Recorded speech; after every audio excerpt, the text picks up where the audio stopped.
سکھائے گا کوئی تو اس کے شاگرد وہ شاگرد بن کر آگے چل کر وہ استاد اور معلم بنیں گے، تعلیم یافتہ بنیں گے. تو یہی تو تعلیم ہے. اور کیا تعلیم ہے؟ تعلیم تو اللہ نے نازل ہی اللہ نے کی ہے. ہاں تو پھر آپ سمجھ لو کہ ہم جس کو تعلیم سمجھتے ہیں نا وہ تعلیم کیا ہے. یعنی یہ عجیب فلسفہ ہے کہ انسان کچھ نہ پڑھے تو جاہل ہوگا، کوئی کتاب نہ پڑھے فارغ بیٹھا رہے وہ کیا ہوگا؟ جاہل ہوگا. لیکن ہمارے ملک میں اور پوری دنیا میں جاہل بنانے کے لیے یونیورسٹی ہے. کوئی جاہل بننے کے لیے کچھ نہ پڑھنا کافی ہے. کوئی آدمی نہ پڑھے جاہل بن جائے گا. لیکن یہاں جاہل بنانے کے لیے یونیورسٹیاں ہیں تاکہ یہ جاہل بنا. علم کس کو کہتے ہیں؟ وہ علم کیا جو انسان کو اس مصنوعات اور مخلوقات میں پھنسا دے. علم تو وہ ہے جو اللہ تک پہنچائے انسان کو. ہاں ایسا علم آدمی پڑھے دنیا میں کہ اپنے باپ کا باغی بن جائے، وہ علم کسی کام کا ہے؟ باپ کا نافرمان بن جائے یا باپ کو نہ پہچانے کہ یہ میرا باپ نہیں ہے تو وہ علم کسی کام کا ہے؟ تو وہ علم کس کام کا ہے جو پڑھنے کے بعد اللہ کو نہ پہچانے؟ جس نے اس کے باپ کو بھی پیدا کیا، اس کے باپ کو بھی پیدا کیا، اور جتنا سلسلہ حضرت آدم تک سب کو پیدا کرنے والے اللہ تعالیٰ ہے، ان سب کا جو خالق ہے اس کا جو باغی ہو جائے، انکار کر جائے اور اس کو نہ مانے تو آپ بتاؤ یہ کیا ہے؟ جہالت نہیں تو یہ علم ہے. علم نازل ہی پیغمبروں پر ہوا اور علم نازل اللہ تعالیٰ کی طرف سے ہوا ہے اور کتاب اللہ تعالیٰ کی طرف سے آئی ہوئی ہے. لیکن اور دوسرا یہ مسئلہ ہے کہ ہم جو علم پڑھتے ہیں ہمارے علم بدلتے رہتے ہیں. اگر ہماری صلح ہوئی یورپ سے تو یورپ والا علم ہم پڑھیں گے، انگریزی پڑھیں گے. اگر ہماری صلح ہو گئی چائنا سے تو اب چائنا والا علم شروع کر دیں گے. اب وہ شروع ہو. اگر دونوں سے نہیں پڑتی، جرمن سے ہوئی، جاپان سے ہوئی تو ہم وہ علم شروع کر دیں گے. ہمارا علم بدلتا رہتا ہے، اللہ کا علم بدلتا نہیں. اللہ کا نظام، اللہ کا علم ایک ہے. وہ انسانیت کو کہ وجود میں انقلاب لانے کے لیے ہے. اسلام انسان کو راہ راست پر لانے کے لیے ہے. اور سب سے بڑی بات یہ کہ تاریخ میں موازنہ کیا جائے کہ جنہوں نے دنیا کے علم پڑھے، کہ دنیا کے علم پڑھنے والے ہزاروں لاکھوں انسان ہیں. اب ہر شعبے میں، حکومت میں اور شعبوں میں، پرائیویٹ شعبوں میں، سارے دنیا کے علوم پڑھے ہوئے ہیں. ہاں تو کیا ملک کا نظام صحیح ہو گیا؟ نہیں. صرف ایک بات تو سمجھو، ایک مولوی اپنی شکور کے لیے پوری پارلیمنٹ رو رہی ہے. آپ بتاؤ، ایک عالم دین کے لیے جس کا کچا گھر تھا، اور جب کہا گیا اسمبلی میں سب کو یہ کہا گیا کہ آپ اپنی مراعاتیں واپس کرو، اپنا خرچہ خود کرو، تو سب بڑے نواب جاگیردار تھے، کسی نے کچھ نہیں کہا. مولانا عبدالشکور صاحب رحمۃ اللہ اٹھ کر فرمایا کہ بھئی میرا مسئلہ یہ ہے کہ میرا گزارا اس تنخواہ کے بغیر نہیں ہو سکتا، اس لیے میں تنخواہ نہیں چھوڑ سکتا. ایسا سچا پاکیزہ انسان. ہاں بتاؤ کون سی یونیورسٹی کا پڑھا ہوا ہے؟ کبھی مولوی کو آزما کے تو دیکھو نا. اور پھر حضور رحمت اللہ علیہ صلی اللہ علیہ وسلم نے صحابہ کو کون سا علم پڑھایا تھا؟ وہ صحابہ جو کہتے ہیں، وہ صحابہ جب مکے مدینے حجاز سے نکلے ہیں تو ان کے ہاتھ میں اونٹوں کی مہاریں تھی، اور جب آگے چلے تو قوموں کی مہاریں ان کے ہاتھ میں تھی. سبحان اللہ. وہ صحابہ جو اونٹوں کے ساتھ اشعار اور ہدیہ خوانی گاتے ہوئے اور شعر پڑھتے ہوئے رجز کرتے ہوئے جاتے تھے، آج ان کی زبانیں، ان کا وجود علم کا گہوارہ بن چکی تھی۔ آج اگر کوفے کو کوئی دیکھے تو مرکز علم ہے، اس لیے کہ حضور کے صحابہ وہاں، حضرت عبداللہ بن مسعود ہیں، حضرت علی المفتیٰ رضی اللہ تعالیٰ عنہ ہے۔ آج مدینہ کو کوئی دیکھے تو مدینہ علم کا شہر بن جاتا ہے، جہاں حضور تھے، جہاں حضور کے صحابہ تھے، اور جہاں حضور کے صحابہ کے بعد امام مالک رحمۃ اللہ علیہ جیسی شخصیت تھی۔ اور پھر اگر مکے کو دیکھیں تو مکہ کیا تھا؟ آج مکہ علم کا گہوارہ بن چکا ہے، جس میں کون ہیں؟ فتویٰ دینے والے حضرت عبداللہ ابن عباس رضی اللہ تعالیٰ عنہ ہیں، علم کا گہوارہ۔ آج مکہ شریف کی حیثیت وہ ہو چکی تھی کہ جب مہدی بنو عباس کا خلیفہ جب بیت اللہ شریف کے لیے حج کے لیے گیا تو اس کا بیٹا بھی اس کے ساتھ تھا۔ بیٹوں کا تو اپنا دماغ ہوتا ہے، تو جا کر ایک آدمی بیٹھا ہوا تھا تو اس کے آگے گھٹنے ٹیک کر یہ بیٹھ گیا مہدی، گھٹنے ٹیک کر بیٹھا، دو زانو ہو کے اور ادب سے بات کرنے لگا۔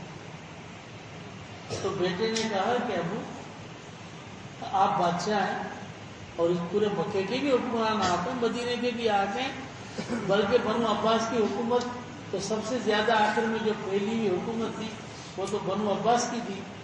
ہاں، توسیعات ہوتی رہی فتوحات، تو سب سے زیادہ پھیلی ہوئی حکومت جو ہے وہ بنو عباس کی تھی۔ تو اس نے کہی حکومتیں ساری آپ کی، آپ ایسے شخص کے سامنے گھٹنے ٹیک کے بیٹھے ہیں جس کی نہ صورت ہے، کہتے اس کی ناک بھی ایسے بیٹھی ہے اور پیشانی نکلی۔ ہاں، تو ایسے شخص کے سامنے آپ گھٹنے ٹیک کر بیٹھے ہیں، تو باپ نے کیا کہا؟ باپ نے کہا تمہیں پتہ نہیں یہ کون ہے؟ یہ عطا ابن ابی رباح، عبداللہ ابن عباس کے شاگرد اور مکے کے مفتی ہیں، جن کے سامنے دنیا کے بادشاہوں کے گھٹنے ٹیکے ہوئے تھے اور جنہوں نے کسی بادشاہوں کی پرواہ نہیں کی، وقت کے حکمرانوں کے خزانے اپنے جوتے کے نوک پر انہیں ٹھکرا دیے، کچھ نہیں لیا، لیکن اللہ کا پیغام قرآن و حدیث کا امت تک پہنچایا۔ امام زین العابدین رحمہ اللہ، حضرت حسن بصری رحمہ اللہ، حضرت قاضی فضیل بن عیاض رحمہ اللہ، یہ شخصیتیں، حضرت سفیان ثوری، امام اعظم احمد بن حنبل، یہ شخصیتیں یہ کون تھی؟ دنیا میں اگر علم دیا لوگوں کو تو انہوں نے دیا نا۔ اس زمانے میں کون تھا جنہوں نے پوری دنیا میں علم کو پھیلایا؟ اور علم پڑھنے کے لیے صرف یہ نہیں، چائنا سے لوگ آئے اور بخارا سے آئے، سمرقند سے آئے، تاشکند سے آئے، ماورا سے آئے۔ کون سا علاقہ تھا جو رہ گیا تھا جس کو اس فیض کا اثر اور پانی نہ پہنچا ہو، جو حضور کے اس علوم نبوت کے فیض سے سیراب نہ ہوا ہو؟ وہ کون سا علاقہ اور مرکز تھا؟ تو یہ علوم کیا کوئی انگریز کے علوم تھے؟ کوئی دنیا اور یونان کا طب اور فلسفہ تھا؟ یہ کون سے علوم تھے؟ یہ اللہ کے وہ علوم تھے جو جناب رسول اللہ صلی اللہ علیہ وسلم کے مشکات نبوت سے ہوتے ہوئے امت کے نیک اور صالح اور صلاحیت والے انسانوں کے سینوں میں آ کر تقسیم ہوئے۔ حضور فرماتے ہیں انما انا قاسم واللہ یعطی اضع العلم حیث امرت، اللہ کے علم، میرے علم نہیں، علم کس کے؟ اللہ کے۔ میں تو قاسم ہوں، میں تو تقسیم کرنے والا ہوں، اللہ نے جو سینے میں علم رکھا ہے اس کو تقسیم کرتا ہوں۔ اور پھر اضع العلم حیث امرت، جہاں اللہ کا حکم ہوتا ہے وہاں میں اس علم کو رکھتا ہوں۔ اللہ کا حکم ہوا کہ صدیق اکبر کے سینے میں پورا علم رکھنا ہے، میں نے پورا رکھ دیا۔ جہاں اللہ کا حکم ہوا صحابہ کے سینوں میں علم رکھنا ہے، پہنچا دیا. یہ علم ابو عبیدہ بن جراح کون سی دنیا کی یونیورسٹی کے پڑھے ہوئے تھے؟ انہوں نے عہدے نہیں سنبھالے، حکومتیں نہیں کی، حکومت صرف انگریزوں نے کی ہے. ہاں، ان کو تم اپنا امام مانتے ہو جن کو ہم نے جوتیاں دے دے کر یہاں سے نکال دیا، مار مار کے بھگایا، اب ان کے پیچھے لگے ہوئے، جن کی اپنی کوئی تہذیب نہیں ہے، جن کی تہذیب کیا ہے؟ ننگا ہو. اب ہو جاؤ ننگے، یہ تہذیب ہے ان کی. قرآن نے ہمیں کپڑا پہننا سکھایا. یا بنی آدم قد انزلنا علیکم لباسا یواری سوادکم ورنیشا. اللہ نے انسان کو لباس پہننا سکھایا. خذوا زینتکم عند کل مسجد. لباس پہنو، کپڑے پہنو، اپنے آپ کو ڈھانکو، پردے کرو. اللہ نے تمہیں بند کر کے رکھا، مرد کو بادشاہ بنایا، عورت کو گھر کی ملکہ بنایا، اور انہوں نے عورت کی اتنی بڑی تعظیم کرتے، مساوات مساوات مساوات کر کے ان کی تصویریں پاؤڈر کے ڈبوں میں لگا. یہ مساوات ہے، کریم کے ڈبوں پہ اور سڑکوں پر، روڈوں پر ان کی تصویروں کو عام کیا اور ان کی ننگی تصویریں دنیا کو دکھائیں. یہ کیا عورت کی تعظیم ہے؟ اسلام نے حیا بتایا، شرم بتایا، اسلام نے عزت دی، مقام دیا. عورت کو گھر کی ملکہ بنایا، ماں بنایا، بیٹی بنایا، رحمت، اس کے قدموں میں جنت پر. اسلام نے کیا نہیں کیا؟ اسلام نے وہ مقام دیا کہ بلال کون تھے؟ غلام تھے. ہاں، بلال غلام تھے، لیکن حضرت فاروق اعظم رضی اللہ عنہ کیا فرماتے؟ ان ابا بکر سید وآتاک سیدا. ابو بکر ہمارے شیخ، ہمارے سردار ہیں، اور اس ابو بکر نے ہمارے سردار کو آزاد کیا. وہ کون؟ حضرت بلال. بلال کو فاروق اعظم نے کیا کہا؟ یہ ہمارا سردار ہے. یہ غلام تھا. غلامی کا نام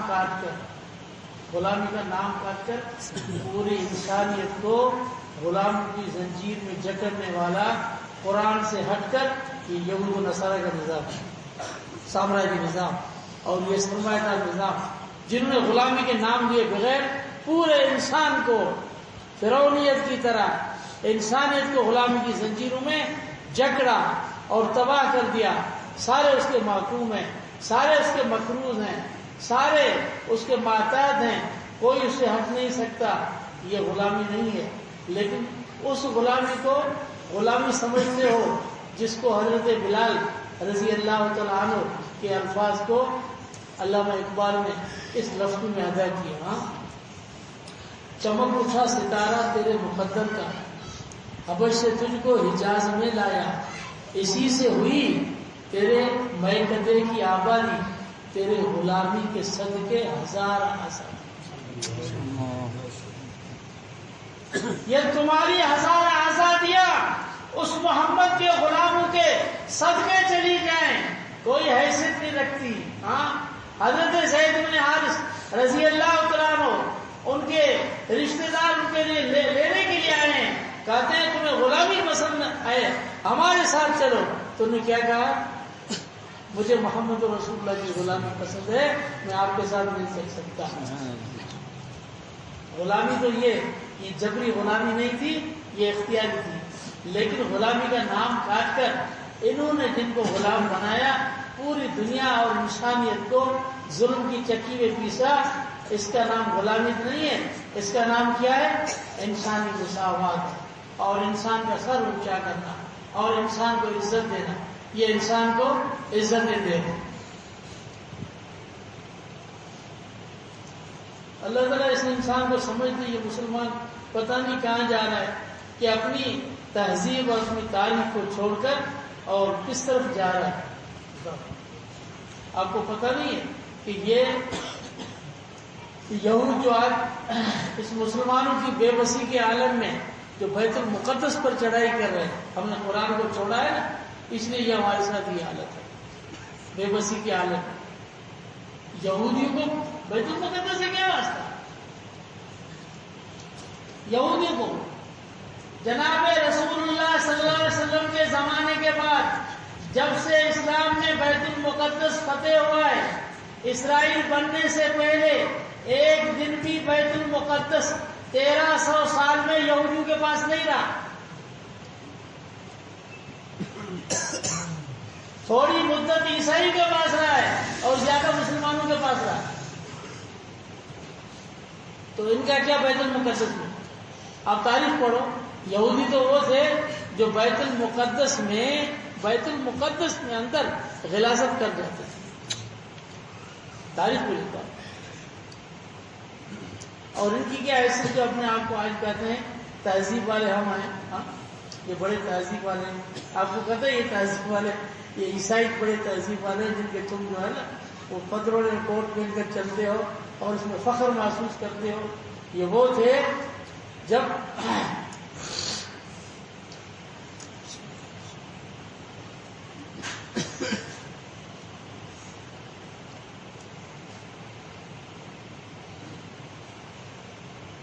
عیسائیوں نے صلیبی جنگ ہوئی تو مسلمانوں نے اپنے آپ کو چھپایا، کچھ بھاگ گئے اور کچھ وہ تھے جنہوں نے اپنے آپ کو عیسائی ظاہر کیا صرف بچنے کے لیے، تاکہ یہ ہمیں قتل نہ کرے، اللہ من اکرہ، اس طرح کیا۔ اب عیسائیوں کو کیسے پتہ چلے کہ یہ مسلمان ہیں یا عیسائی ہے؟ تاریخ ہے، میں آپ کو تاریخ بتا رہا ہوں۔ عیسائی کو پتہ کیسے چلے کہ یہ مسلمان ہے یا عیسائی ہے؟ وہ عیسائی اس کے یہاں جسم کو ایسے سامنے گلا جو ہے نہیں ہٹا کے ایسے سونپتے تھے، اگر اس کے جسم سے خوشبو آئے تو کہتے تھے یہ مسلمان ہے، اور اگر بدبو آئے تو کہتے تھے عیسائی ہے۔ تم کہاں جا رہے؟ بیت المقدس میں غلاظتیں کرنے والے اور اپنے جسم میں بدبو رکھ کر جلنے والے یہ مسلمان خوشبودار جنہیں اللہ نے کلمے والا جسم عطا فرمایا، یہ بھی کسی دنیا کی تہذیب کا کبھی دلدادہ ہو سکتا ہے؟ کبھی نہیں ہو سکتا۔ یہ صرف قرآن کا اور جناب محمد رسول اللہ کی سنت کا متبع ہو اور کسی کا نہیں۔ اس کے پاس صرف قرآن ہے اور حدیث ہے تو اس کو کسی علم کی ضرورت نہیں۔ دنیا کے علم پڑھو، اپنا کاروبار کرو، لیکن دنیا کے علم کو اپنے اندر جگہ مت دو۔ اسلام اور مسلمان اور ایمان کو مت چھوڑو، بے شک پڑھو، کوئی حرج نہیں، دنیا کی ضرورت ہے پڑھو، لیکن ضرورت سمجھو، مقصد نہ سمجھو۔ ضرورت کو ضرورت سمجھو۔ اگر بیت الخلا کو انہوں نے گھر سمجھ لیا، چارپائی اٹھا کے اندر رکھ لی، تو ایسا بھی بیوقوف ہوگا؟ ضرورت کی چیز ہے، جب تمہاری ضرورت پوری نکل جاؤ تو بس تم اپنی ضرورت پوری کرو، یہ پڑھو، لیکن انگریز مت بنو۔ ہم مسلمان ہیں، ہم جس تہذیب کے دلدادہ ہیں، اس سے بڑھ کر اللہ تعالیٰ کی تعلیمات کے علاوہ کوئی بھی تعلیمات نہیں، اور ہماری جو تاریخ ہے ان کی کیا تاریخ ہے؟ ان کی کوئی تاریخ نہیں ہے۔ ان کی تاریخ پڑھو تو آپ کو پتہ چلے۔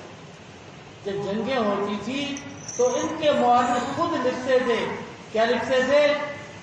کہ یہ مسلمان یہ عجیب انسان ہے اور ہمیں سمجھ نہیں آتی کہ یہ فاتح بن کر بھی اپنے ہاتھ سے اخلاق نہیں چھوڑا۔ محمد بن قاسم سندھ میں آیا، فاتح بن کر آیا، ہاں اس کے ساتھ 3-4 ہزار آدمی، یہ خشکی سے آیا تھا اور اس کی منجنی کے یہاں سے دیبل بندر سے آئی تھی، یہ لس ویلے سے آیا تھا، بلوچستان کے علاقے سے۔ جب آیا تو 3-4 ہزار فوجیں تھی، اخلاق اتنا تھا، جب لس ویلے اور بلوچستان کراس کیا ہے تو یہ 10,000 بن گئے، 10,000 بن گئے۔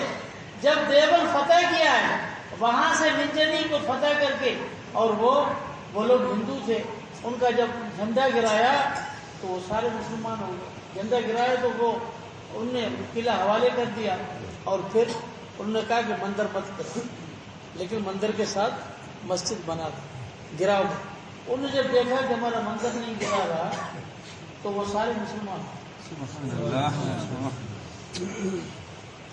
وہی فوج 3000 والی بلوچستان سے 10,000 ہوئی، جب سندھ میں داخل ہوئی تو 30,000 ہو گئی۔ یہ کیا تھا؟